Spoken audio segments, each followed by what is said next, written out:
Hey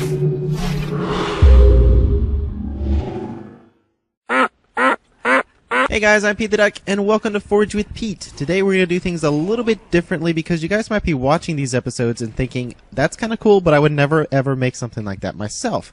So what I want to do today is show you something that anybody can make even if they've never forged ever before. It's extremely simple, but also extremely versatile, and it's a ton of fun. It's my favorite thing to do with the Infection game type, and it is the 1v-all game type.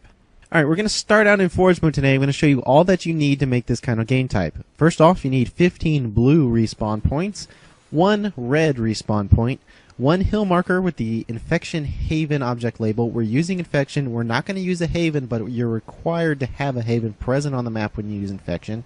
Also, we have our loadout camera, and just in between the 2 spawn points, we have some scenery. That's it. Everything else is handled in the game type. And here's a quick rundown of that game type. Remember, we're using Infection. We have zombie count as 15, safe havens disabled, lives per round equal to 1. For base player traits, we have the sniper rifle with unlimited ammo and movement speed of 0. For infected traits, we have the energy sword and sprint.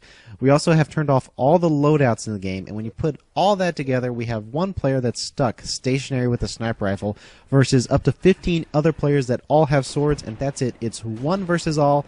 And you could do so many different things with this formula. You could give the player a rocket launcher instead of a sniper rifle, or you can let them move around, or you can even give them vehicles like an incoming. Incoming is an old project of mine that uses the same 1v-all game type but adds vehicles to the mix.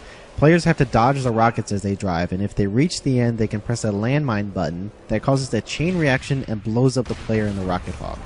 Knockin' Zombs is another old project of mine that also uses the 1v-all game type, but this one has a Banshee instead. All of the players are invulnerable, so the Banshee pilot must physically knock them off their platform in order to kill them. But if any players reach the end, they can press a button that will actually disable the Banshee. I did this by making the button a safe haven. The Banshee is also a safe haven, but has a delayed spawn, so the landmine will always be the first safe haven of the game. When the button is destroyed, the game selects the next safe haven, which is the Banshee, and the safe haven's player traits don't permit vehicle use, meaning it automatically ejects the pilot. So that's just 3 examples of different things you can do with the 1v-all game type. As you can see, it's really versatile. Another really great thing about it is that it scales really well. Whether you have 16 players or just 2, you can have a lot of fun playing on these kind of maps. So I hope you guys enjoy this episode. If you'd like to download any of the maps I showed you today, they're in my file share. You can either do a new custom search in Halo Reach for my gamertag, Pete the Duck, or look up my gamertag on HaloWaypoint.com. And one more thing before you go, I sometimes omit small details when I make these episodes just to keep them short and concise, but if you'd like to find out more about what you saw today, I have some written information at autoduck.com that'll go into those details, so you can check that out. Thanks for watching.